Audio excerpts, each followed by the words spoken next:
വീണ്ടും മാൾട്ട കുട്ടപ്പേട്ടൻ വന്നിരിക്കുകയാണ്. ഇതാണ് ഗൈസ് ഇവിടുത്തെ ബോംബെ മസാല എന്ന് പറയുന്ന ഹോട്ടൽ.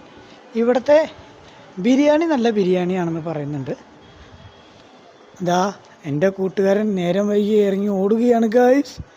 വേറൊന്നും കൊണ്ടല്ല, കറക്റ്റ് നേരത്തെ പഞ്ച് ചെയ്തില്ലെങ്കിൽ 5 മിനിറ്റ് മുമ്പ് പഞ്ച് ചെയ്ത് ഇല്ലെങ്കിലും സോറി കേട്ടാ, 5 മിനിറ്റ് കഴിഞ്ഞിട്ട് പഞ്ച് ചെയ്താലും അത്രേ മണിക്കൂറത്തെ കണ്ട് പൈസ കിട്ടില്ല. ഇവിടെയൊക്കെ €1 എന്ന് പറഞ്ഞാൽ അതിന് വിലയുണ്ടല്ലോ.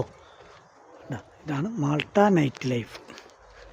ഇത് ഞാൻ കാലത്ത് പോയ വഴി തന്നെയാണ്, നിങ്ങളെ ഒന്നുകൂടി കാണിച്ചു തരുന്നേ ഉള്ളൂ. ബോറടിപ്പിക്കുന്നുണ്ടെങ്കിൽ ക്ഷമിക്കുക. അവനങ്ങ് വിട്ട് പിടിച്ചു, കാരണം ആ പാവത്തിന് ഡ്യൂട്ടിക്ക് വരണ്ടാണേ.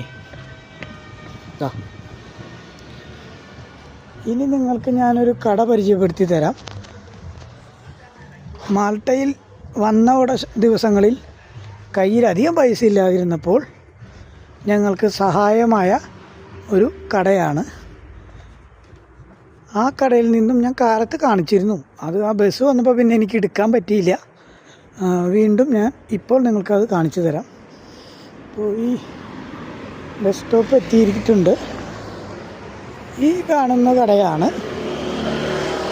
ഞാൻ പറഞ്ഞ, ഞങ്ങൾ കയ്യിൽ പൈസ ഇല്ലാതിരുന്നപ്പോൾ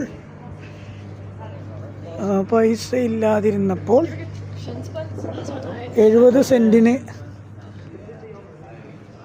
ചിക്കൻ പാസ്തീസി അഥവാ പാസ്തീസി ചിക്കൻ എന്ന് പറയും. എങ്ങനെ പറയാമെന്ന് എനിക്ക് വലിയ പിടിപാടില്ല. പാസ്തീസി ചിക്കൻ എന്നാണെന്ന് തോന്നുന്നുണ്ട്. അത് കിട്ടുമായിരുന്നു. വൈകുന്നേരം 10:30 കഴിഞ്ഞാൽ 70 സെൻറ്റുള്ള പാസ്തീസി €1 ചിലപ്പോൾ 4 എണ്ണം 5 എണ്ണമൊക്കെ തരും ആ ചേട്ടൻ. സമൂസ €1.5 ഉള്ളത് വൈകുന്നേരം ആകുമ്പോൾ അത് €1 ആവും. ഇനി നിങ്ങൾ കാണാൻ പോകുന്നത് ബീച്ച് സൈഡാണ്. കണ്ടില്ലേ ഗായ്സ്, ഇതാണ് മാൾട്ടയുടെ നൈറ്റ് ലൈഫ്. ഒരു സൈഡ് ഞാൻ നിങ്ങൾക്കിപ്പോൾ കാണിച്ചു തരാം.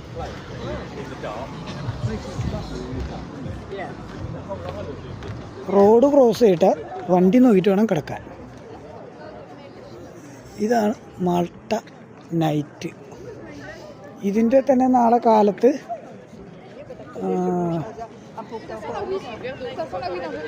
എന്താ പറയുക, ഡേ കാലത്തെ വീഡിയോ കാട്ടിത്തരാം, നൈറ്റ് ഇപ്പോൾ കാട്ടിത്തരാം. ഇതാണ് മാൾട്ട നൈറ്റ് ലൈഫ് വരുന്നത്. സീസണിലൊക്കെ ഇവിടെ നിറയെ ആളുകളായിരിക്കും. ഇപ്പോൾ സീസൺ ഔട്ടായിക്കൊണ്ടിരിക്കുകയാണ്. അതുകൊണ്ടാണ്